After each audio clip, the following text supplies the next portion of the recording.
Welcome to The Explainer. Today, we're going to talk about something every single business is wrestling with, AI. We're going to break down how to take AI from this kind of scary, hidden risk and turn it into a real, powerful asset for your business. All right, so let's just get right into it. The truth is, AI is already inside your company. It doesn't matter if you have a policy for it or not. Your people are using it to draft emails, to do research, to kick around ideas. So the question isn't if you're using AI. The real question is how you're using it. Is it actually helping you win? Or is it quietly creating a huge problem you can't even see yet? And that right there, that's the heart of the problem. This kind of scattered, informal use of AI is creating this silent but very real risk. It's happening in little pockets with no one really watching, and that's exactly where things can go wrong.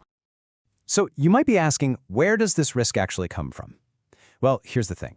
The danger isn't that the AI itself is going to break. No, it's that your people will use it inconsistently without that crucial business judgment. When you use it well, AI is an absolute game changer. But when it's used badly, it doesn't just not help, it actually makes things worse. It takes weak judgment and just amplifies it while wasting a ton of time.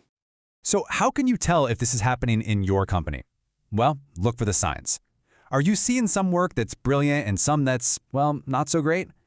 Are people just blindly trusting what the AI spits out without double-checking it? If you're nodding along, it means you're getting unpredictable results, not a real solid advantage from AI. Okay, so this is absolutely critical. We need a fundamental shift in how we think about this stuff.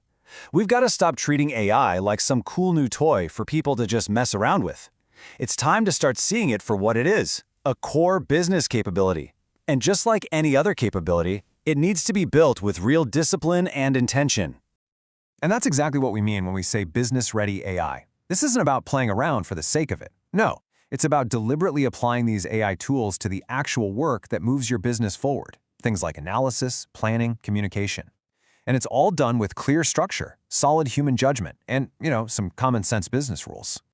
And this quote just nails it. The whole point here is to use these tools with confidence, with discipline, to make our own thinking better. It's not about just blindly accepting what it says or outsourcing our own judgment. The human, you, are always in the driver's seat.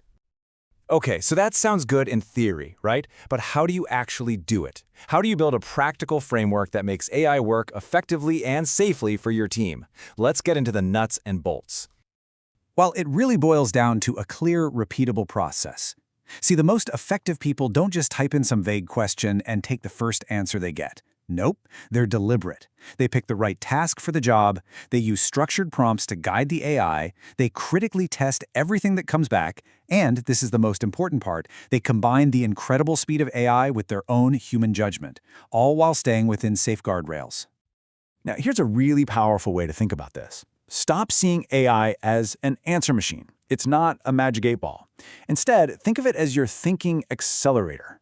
It's a tool that, when you use it the right way, makes your own thinking not just faster, but genuinely better. Let's make this really concrete. Take something like building a business case. In the past, your assumptions were probably based on what your team already knew. But with AI as a thinking accelerator, you can instantly stress test those assumptions against all sorts of alternatives. Instead of being limited to 2 or 3 main ideas, you can generate a whole range of options to consider. And you can use it to proactively find those hidden risks or counterarguments you might have missed. See, the value isn't just in getting a quick answer, it's about improving the quality of your strategy from the very start. Okay, so if you do all this, if you adopt this disciplined approach, what's the real payoff? What's in it for you and your organization when you actually get this right?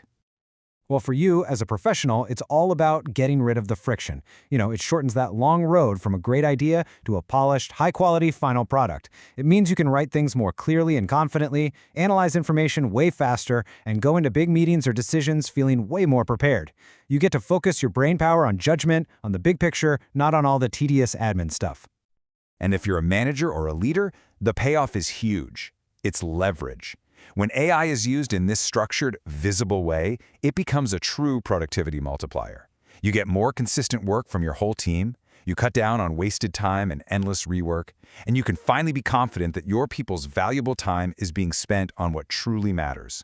You're turning a hidden risk into a reliable, powerful asset.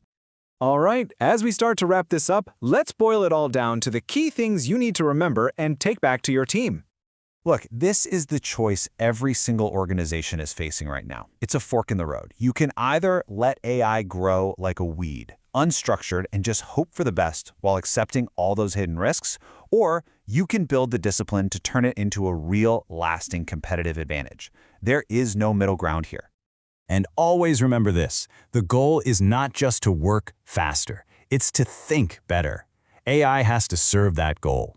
Just churning out more stuff more quickly without actually improving the thought behind it, that's not progress. That's just creating more noise. Quality thinking has to come first. And really, this is the bottom line. The long-term winners won't be the companies that just buy the most AI tools. No way. The advantage will go to the teams that build the capability, the human skill, to use those tools with structure, with discipline, and with sharp business awareness. It's a skill you build, not a product you buy. And so, we end right back where we started, with this question for you. Your organization is using AI. Right now, is it an advantage or is it a hidden risk? This is the question you need to take back to your team. Because making sure AI is used deliberately and effectively isn't some sci-fi idea anymore. It's a fundamental business skill for today.